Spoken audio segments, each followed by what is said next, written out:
당시 왜 이스라엘 남자들이 이방인 여인들과 결혼했을까요? 이유가 뭐였을 거라고 생각하십니까? 예뻤거든요. 사실 남자는 단순합니다. 예뻤습니다. 그가 내 아들을 유혹해서 그로 여호와를 떠나고 다른 신들을 섬기게 함으로 하나님께서 이방 결혼을 금하신 겁니다. 이스라엘의 신앙을 망가뜨릴 것이기 때문입니다. 결국 이방 결혼은 그 마음이 하나님에게서 떠나게 만듭니다. 실제로 이스라엘 백성들이 이방인과 결혼을 했고 그들이 다른 신들을 받아들이고 종교적으로 타락하자 결국 도덕적인 타락으로 이어졌고 결국 이스라엘 전체가 망하게 된 것 아니었겠습니까? 그런데 한번 여쭤보겠습니다. 당시 왜 이스라엘 남자들이 이방인 여인들과 결혼했을까요? 이유가 뭐였을 거라고 생각하십니까? 예뻤거든요. 사실 남자는 단순합니다. 예뻤습니다. 고대 문서 기록을 보면은요, 아스돗 여인들, 암몬, 모압 여인들의 화장 기법이 아주 세련됐습니다. 반면에 히브리 여인들은 촌스러웠습니다. 그래서 이방 여인들과 결혼을 했던 겁니다. 그러면 이스라엘 여자들이 왜 이방인 남자와 결혼했을까요? 돈이 많았거든요. 조건이 좋았습니다. 지금 이스라엘은 간신히 조국으로 돌아온 난민들입니다. 경제적으로 먹고 살 것이 없었습니다. 반면에 이방인들은 오랫동안 정착하고 있었기 때문에 돈이 많았습니다. 그래서 쉽게 적응할 수 있는 길은 그 당시 이방인 족장의 남자 아들과 결혼하는 것이었습니다. 이방인 족장의 딸을 며느리로 받아들이는 것이 경제적으로 이득이었다는 겁니다. 오늘날도 마찬가지입니다. 왜 구원받은 형제와 자매가 간혹 이방인과 결혼할까요? 예쁘고 조건이 좋기 때문입니다. 그런데 기억해야 합니다. 믿음이 없으면 다 망하는 것입니다. 모든 것을 다 갖추었다 할지라도 믿음이 없으면 다 없는 겁니다. 이방 결혼은 그 마음이 하나님에게서 떠나게 만들어 버린다는 겁니다. 하나님께서는 이스라엘 백성들에게 가장 먼저 결혼 문제에 대해서 결단하기를 원하셨습니다. 이방인과 결혼하는 것은 마음속에서 하나님을 버리고 신앙을 포기하는 행위였기 때문입니다. 그래서 결국 이방인과 결혼하느냐 하지 않느냐의 문제는 마음 문제입니다. 하나님에게서 마음이 떠나느냐 떠나지 않느냐의 문제였다는 겁니다. 이것을 잘 볼 수 있는 인물이 솔로몬이죠. 우리가 정말 반면 교사로 삼을 수 있는 인물이 솔로몬이라고 생각합니다. 솔로몬은 그야말로 지혜로웠던 왕입니다. 그의 시작은 아주 훌륭했습니다. 그런데 점점 변하고 있습니다. 열왕기상 3장을 넘겨보시겠습니다.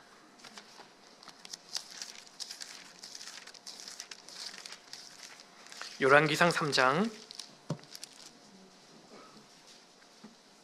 3절입니다.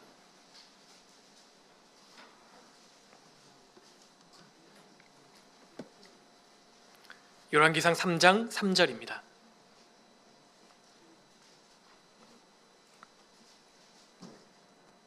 솔로몬이 여호와를 사랑하고 그 부친 다윗의 법도를 행하되 오히려 산당에서 제사하며 분향하더라. 성경 구절 중에 가장 아름다운 구절 중에 하나라고 생각합니다. 솔로몬이 여호와를 사랑하고, 솔로몬은 모든 것보다 하나님을 사랑했습니다. 그래서 그 부친 다윗의 법도를 행하되, 다윗의 법도를 행했습니다. 마음과 행동은 연결되어 있기 때문입니다. 하나님을 가장 사랑했기 때문에 자발적으로 하나님 말씀대로 살기를 원했다는 겁니다.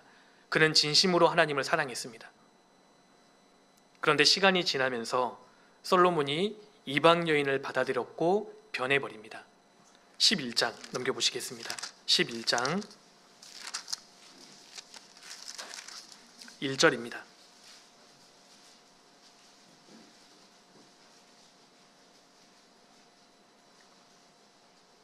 솔로몬 왕이 바로의 딸 외에 이방의 많은 여인을 사랑하였으니 곧 모압과 암몬과 에돔과 시돈과 헷 여인이라. 여기 보십시오. 이방의 많은 여인을 사랑하였으니, 사랑의 대상이 바뀌어 있지 않습니까? 3장에서는 솔로몬이 여호와를 사랑하고 11장에서는 솔로몬이 이방의 많은 여인을 사랑하였으니, 그 결과가 치명적입니다. 9절입니다. 솔로몬이 마음을 돌이켜 이스라엘 하나님 여호와를 떠남으로 여호와께서 저에게 진노하시니라. 솔로몬이 마음을 돌이켜 하나님을 떠났습니다. 성경에 나오는 구절 중에 가장 슬픈 구절이라고 생각합니다. 마음을 돌이켜서 하나님을 떠났다. 얼마나 슬픈 구절인지 더 이상 3장 1절이 아름답게 느껴지지도 않습니다. 솔로몬이 변해버렸습니다. 예전에 유행했던 광고 카피가 있습니다. 어떻게 사랑이 변하니? 우리 양천교회 형제자매님들은 아무도 모르시나 봅니다. 그런 카피가 있었습니다. 그 문구에 가장 잘 어울리는 인물이 이 솔로몬입니다. 이방 여인을 받아들였고 그 결과 마음이 하나님에게서 떠났습니다. 그러니까 이방인과 결혼하고 결혼하지 않고의 문제는 마음과 연관되어 있습니다. 그러니까 주님은 먼저 마음을 주님께 드리기를 원하셨던 겁니다. 이스라엘 백성들은 가장 먼저 주님, 제 마음을 주님께 드리겠습니다. 지금 첫 번째로 이 결단을 하고 있는 겁니다. 주님을 향한 마음이 변해서는 안 됩니다. 주님은 가장 먼저 내 마음을 원하십니다. 잠언 23장 찾겠습니다. 잠언 23장입니다.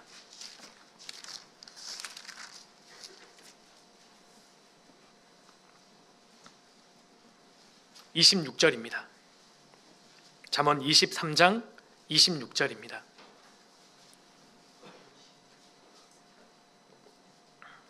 예, 26절 짧은 구절이니까요. 같이 읽겠습니다. 내 아들아, 내 마음을 내게 주며 내 눈으로 내 길을 즐거워할지어다. 내 아들아, 너의 마음을 내게 달라. 하나님은 우리가 마음을 주님께 드리는 것을 원하십니다. 하나님은 마음을 원하십니다. 부모님이 자녀에게 원하시는 것은 마음을 주고받는 것입니다. 사춘기 아이들을 둔 부모님이 마음이 힘든 이유가 자녀의 마음과 자신의 마음이 주고받는 게 없기 때문입니다. 마음이 힘들기 때문에 하나님께서도 구원받은 자녀에게 원하시는 것은 사실 첫 번째, 마음을 달라고 하십니다. 주님은 내 마음을 보기를 원하십니다. 우리가 날마다의 삶을 살면서 주님을 앞세우기를 바라시는 겁니다. 하나님, 제가 이렇게 할까요?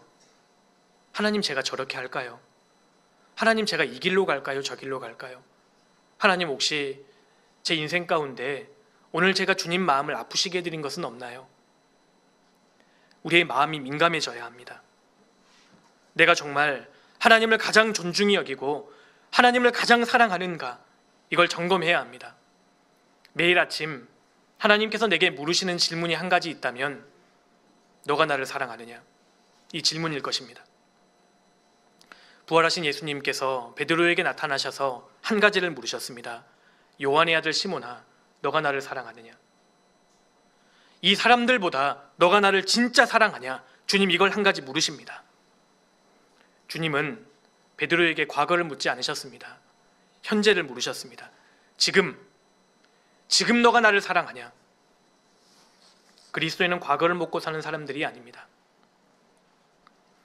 매일 아침 주님은 내 마음을 확인하십니다. 주님이 이렇게 물으신다면 우리 형제 자매님들께서는 어떻게 대답하시겠습니까? 우리 마음을 흔들어 깨워야 합니다. 주님 앞에 갈 때까지 이 마음이 변해서는 안 됩니다. 내 아들아, 너의 마음을 내게 주며 내 눈으로 내 길을 즐거워할지어다. 하나님께서는 우리에게 마음을 달라고 하십니다. 사실 마음은 나의 전부지 않습니까? 하나님을 가장 사랑하는 마음, 하나님을 가장 최고로 여기는 그 마음을 달라고 하시는 겁니다. 일주일이라는 시간 속에 정말 교제에 나올 시간이 그렇게 없을까요? 계획을 세우지 않기 때문에, 시간을 낭비하기 때문에 그러는 경우가 사실은 많이 있습니다. 어떤 분은 잠자는 시간이 과도하게 많습니다. 우리가 정말 잠을 자야 되지만 잠을 즐기고 더 많이 자려고 하면 게을러지게 됩니다. 너는 잠자기를 좋아하지 말라. 빈궁하게 될까 두려우니라. 내 눈을 뜨라. 그리하면 양식에 족하리라. 신앙적으로도 부유한 사람이 있는가 하면 신앙적으로 빈궁한 사람이 있습니다. 잠자기를 좋아하기 때문입니다. 게으르기 때문에 신앙에서 풍성하지 못하고 힘이 없는 겁니다. 시간이 없는 게 아닙니다. 낭비하고는 시간이 많을 수 있습니다. 불필요하게 잠자는 시간을 줄이면 많은 시간을 우리가 확보할 수 있습니다. 어떤 분은 불필요하게 TV를 너무 많이 봅니다. 어떤 분은 스마트폰을 보느라 너무나 많은 시간을 낭비합니다. 어떤 분은 멍하게 있느라 시간을 낭비합니다. 잠 자고 싶은 것 다 자고 하고 싶은 것 다 하고 시간을 허비합니다. 그리고 봉사하려고 하면 시간이 아깝지요. 그런 마음으로는 신앙에서 성공할 수 없습니다. 이 세상에서 가장 바빠야 할 사람이 그리스도인들입니다. 신앙생활을 잘하기 위해서는 허비하고 있는 시간을 확보해야 합니다. 그러면 시간이 많습니다. 그리고 그 시간을 내가 어디에 투자해야 하는지를 계획해야 합니다.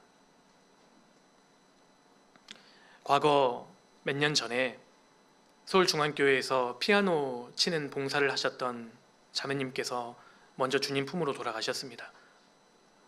그런데 그 자매님이 시한부 선고를 받고 너무너무 안타까워하신 게 한 점이 있었습니다. 형제 자매님들 모습을 보고 시간을 허비하는 분들이 너무 많은 겁니다. 그 시간을 내게 준다면, 그 시간이 내 것이 되었더라면 정말 안타까워하셨습니다. 시간이 아까워서요. 우리가 정말 신앙에서 성공하기 위해서는 우선순위가 뒤로 밀려서는 안 됩니다.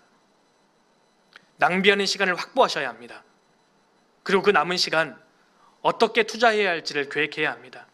우리가 정말 하루의 일정, 시간표를 짤 때에 주님과 함께하는 시간이 뒤로 밀려서는 안 됩니다. 반드시 시간을 빼야 합니다. 개인적으로 말씀을 읽고 말씀을 묵상하는 시간, 주님을 단둘이 만나서 기도하는 시간을 반드시 확보해야 합니다. 그리고 그리스도인들에게 가장 중요한 날은 사실 주일입니다. 말씀을 듣는 시간입니다. 어차피 구원받은 그리스도인들은 말씀으로 살기 때문에 말씀을 듣는 시간을 내 생애 가운데 가장 우선으로 배치해서는 안 됩니다. 배치해야만 합니다. 수요 말씀, 주일 말씀, 그 시간을 우리가 반드시 확보해야 합니다.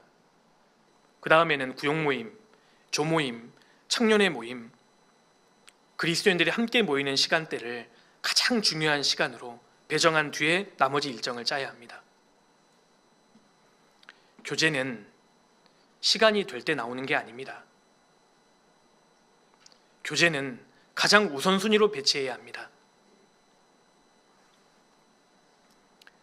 그런데 우리 시대의 그리스도인들의 마음속에 모임이 얼마나 중요한 것인지 이 생각 자체가 점점 적어집니다.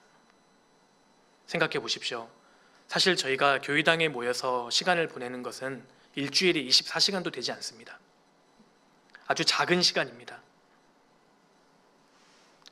구원받은 그리스도인들이 교회당에 함께 모여서 얼굴을 대면하고 말씀을 배우고 교제하는 시간이 얼마나 중요한 시간인지를 잊어서는 안 됩니다. 안녕하세요. 오늘도 말씀 묵상 요약해 보도록 하겠습니다. 이스라엘의 세 가지 결단에 대해서 말씀해 주셨는데요. 첫 번째, 하나님께 마음을 드리는 결단입니다. 첫 번째 결단은 이방인과의 결혼을 하지 않겠다는 것입니다. 이는 단순한 결혼 문제가 아니라 마음을 하나님께 드리는 문제와 직결됩니다. 하나님은 이스라엘 백성들에게 이방인과의 결혼을 금하셨습니다. 이는 신앙이 다른 이들과 결혼이 하나님을 떠나 다른 신을 섬기게 할 수 있기 때문입니다. 실제로 솔로몬은 초기에 하나님을 사랑했지만 이방 여인들을 사랑하며 마음이 하나님께 떠났습니다. 이는 마음의 문제가 신앙의 핵심임을 보여줍니다. 잠언 23장 26절에서는 내 아들아 내 마음을 내게 주며 라고 말씀하십니다. 하나님은 우리의 마음을 가장 원하십니다. 마음은 신앙의 허리와 같아서 이를 굳게 동여매야 합니다. 다니엘은 바빌론 포로 시절 하나님의 말씀대로 살겠다고 결심했고 룻은 하나님을 위해 시어머니를 따르겠다고 굳게 결심했습니다. 이처럼 구원받은 그리스도인들은 마음을 주님께 드리기로 결단해야 합니다. 우리는 주님께 마음을 드리겠다는 비장한 각오를 다져야 합니다. 두 번째 결단은 시간을 드리는 결단입니다. 당시 이스라엘 백성은 난민으로서 생존을 위해 치열한 경쟁 속에 있었습니다. 안식일을 지키는 것은 경제적 손실을 감수해야 하는 어려운 선택이었습니다. 그들은 믿음으로 하나님께 시간을 드리기로 결단했습니다. 안식년을 지키기 위해 7년째 땅을 치게 하는 것도 태풍을 믿는 믿음의 행위였습니다. 에베소서 5장 16절은 세월을 아끼라 라고 명령합니다. 이는 낭비되는 시간을 건져내어 하나님께 드리라는 의미입니다. 그리스도인은 시간을 주님께 우선적으로 드려야 합니다. 주일 예배, 말씀 묵상, 기도, 교제 모임 등은 신앙생활의 핵심입니다. 하나님은 구원받은 자들이 모이는 곳에 강림하여 복을 주신다고 약속하셨습니다. 시간을 허비하는 것은 신앙의 게으름으로 이어질 수 있습니다. 따라서 우리는 시간을 절제하고 주님을 위한 우선순위로 계획해야 합니다. 세 번째 결단은 하나님의 전을 위해 물질을 드리겠다는 것입니다. 이스라엘은 성전세 첫 열매 11조를 드리기로 결심했습니다. 물질은 마음과 연결되어 있습니다. 고린도후서 9장 7절은 하나님은 즐겨내는 자를 사랑하시느니라 라고 말씀하십니다. 마리아는 값진 향유를 주님께 드렸고 이는 주님을 사랑하는 마음의 표현이었습니다. 이렇게 우리는 결단을 해야 합니다. 느헤미야처럼 내 하나님이여 나를 기억하사 복 주옵소서라는 기도로 신앙을 지키며 주님 앞에 설 때까지 묵묵히 나아가야 합니다. 오늘 말씀도 들어주셔서 감사합니다.